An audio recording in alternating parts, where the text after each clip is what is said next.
para may pambili kang ulam. Salamat mo. Maraming salamat po. Maraming salamat din. Maraming salamat sa biyayang naibigin niyo. Dito, tinukuran ko lang. Kung hindi ko tinatukuran bagsak na yan.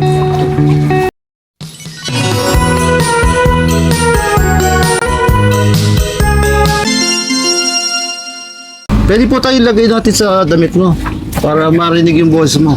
Pwede. Ito na po kayo tayo. 71. Na paano po yung mata niya tayo? Natilas ka ng bubong. Hindi na po siya nakakita. Wala na yan, niya. Cornea na. Tanggal na. Rito mo mata niya tatay, kawawa na. Paggabi rin sa kaliwa, di ko ganong nakikita. Hanggang kanan na lang.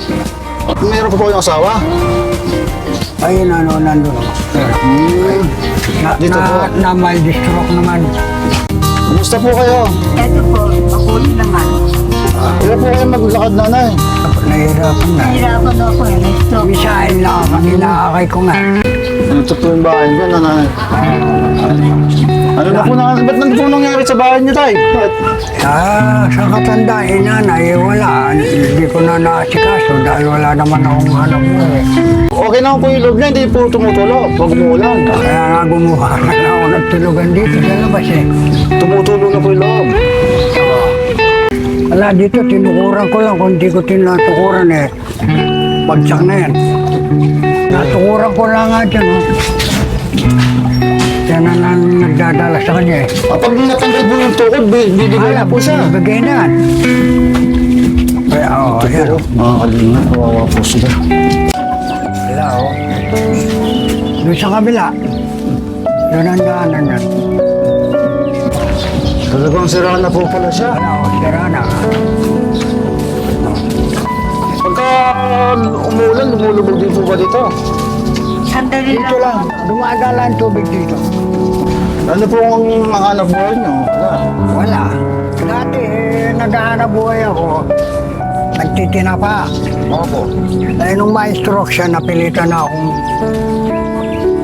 kuminto. Wala mag-assist sa kanya.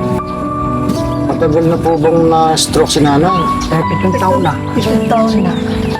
7 taon na. Wala, talagang gano'n ang mahirap. Paano po kayo mabuhay kung wala kang trabaho?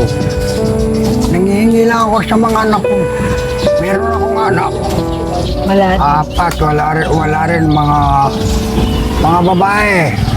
So, ano po? Umaasa rin sa mga asawa nila. Mga construction worker yung mga asawa. Wala rin. May mga nag-aaral pa sila. Ang mga apo niyo. Dito na lang po kayo natutulog pag umuulan. Ay dyan. Lumuwala ako ng tulugan dyan. Ano po yung mga pang-araw-araw na pangangailangan niyo dito tayo? Yung mga gamot nun, mga pagkain namin, gano'n na lang. May nagme-maintenance po siya. Paano may maintenance siya? Dito po yung tinutulugan niyo. Ayun lang. Ano, kamay niyo. Masakit yung Yun lang. Hindi niya lang, kalating katawan niya patay. kalahati. Dahil paralytic ako. Kaya itong mga daliri ko, ganito na lang siya. Hindi nga mayunat. Hindi na. Kaya tulungan ko lang. Kahit yung kamay niya yun, hindi naman niya maidiretso. Ganyan lang. Ngayon na kayo ito, okay na po. Ano? Oo, hindi naman maano. Hanggang matanda na ako. Matanda. 64 na ako. Mayroong tutulong ano ba mga pangailangan mo ito? Pwede mo sabihin sa kanila baka may tumulong sa atin. Mga pagkain. Yan ang bahay namin, ganito rin. Pinangarap niyo rin pumaayos yan. Sana kung pwede. Nano ko na ako na naman. Ay, hirap na po kayong lagda rito sa Nano maliit na na to, ako no? na naman. Hindi naman eh.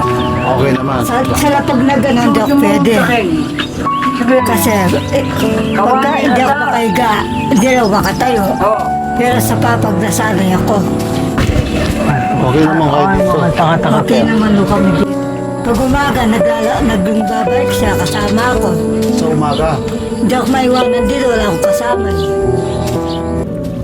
Hindi naman kasi ako makapagkwa. Kung kakain, paghahanda niya ng pagkain, luluto niya. Siya po yung nag-aasikaso sa inyo. Oo. Kahit abang paligo, ganun din.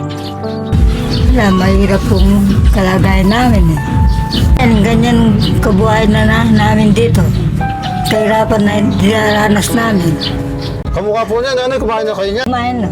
Ano pong inulam niyo? Bumili kami ng sitaw na ginisa. Dobo sitaw lang. Bumili kami sa tindahan yung binigay nga ng pera ng anak ko. Ay, yung sandahan. Eh, paano po yan? Baba, bukas maubos na yon. Wala na. Eh, saan po kayo kung paggastos pinabukasan? Kumisa nangungutang sa tindahan.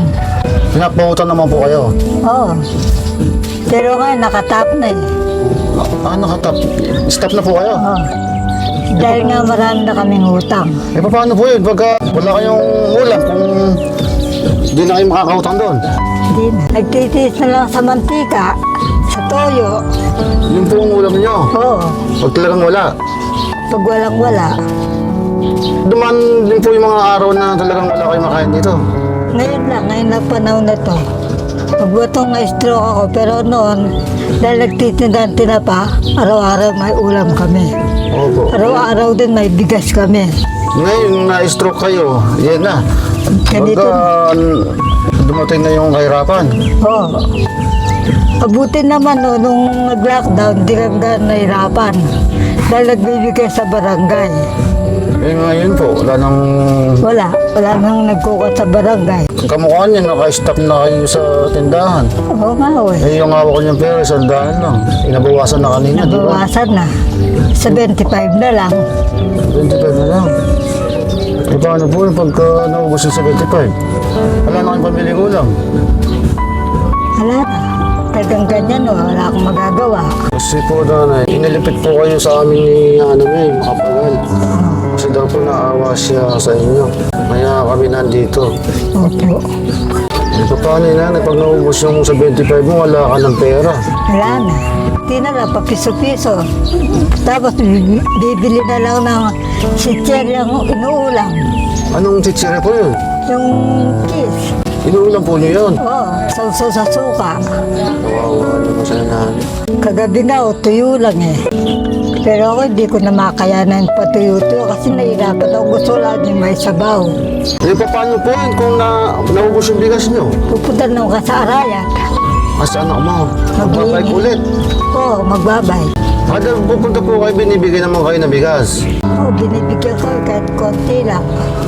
Ganun po yung lagi niyong ginagawa. Pag naubos, pupunta po kayo doon. Oo, pag wala kaming pagkain. Katad na kanina, dapat hindi kami pupunta doon eh. Dahil sabi niya wala na kaming bigas. Pumunta nga kami doon. Yun, binigyan kami bigas tsaka sanda na pera. O nagpautang ako sa tindahan sa kanila doon, nagpapautang. Nagpautang ako ng asukal, tinapay ko, yung almusal, at saka kopi ko, yun lang. Pag-uwi namin, nagpabili ako lutong ulam. Wala ka na akong mabibili, kundi lutong ulam na lang. Sariwa, bibili ka pa ng pansahog. Kulang po yung sandaan niyo nanay pagka bumili kayong hindi luto. Oo nga, Ikaw nanay, ilang taon ka na po? 64 na ako, 64. noong March 9. 1960 ako, kasama ko 1953. Eh, di naman po kayo nahihirapan sa sakit niyo, nakisakit niyo. Hindi naman ho. Pero sa gabi, masakit tong kalate ang katawan ko. Stroke Anong lang. ginagawa mo nanay pagka sumasakit yung pabiyak ng katawan mo? Wala nang lang eh. Epikaset, ito, Pinamasahe ko ng nagsigasan. Nawawala naman po yung sakit. nakatulog ako mahimbing pagka halagyan ng epikaset. Ito lang pa ako. Tsaka itong kamay. Yun po yung sumasakit. Matigas eh. Lalo na pag malamig.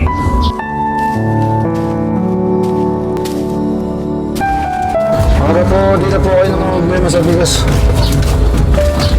Tayo mo doon. Ayan po tayo. Maraming salamat. May bigas na po kayo ngayon.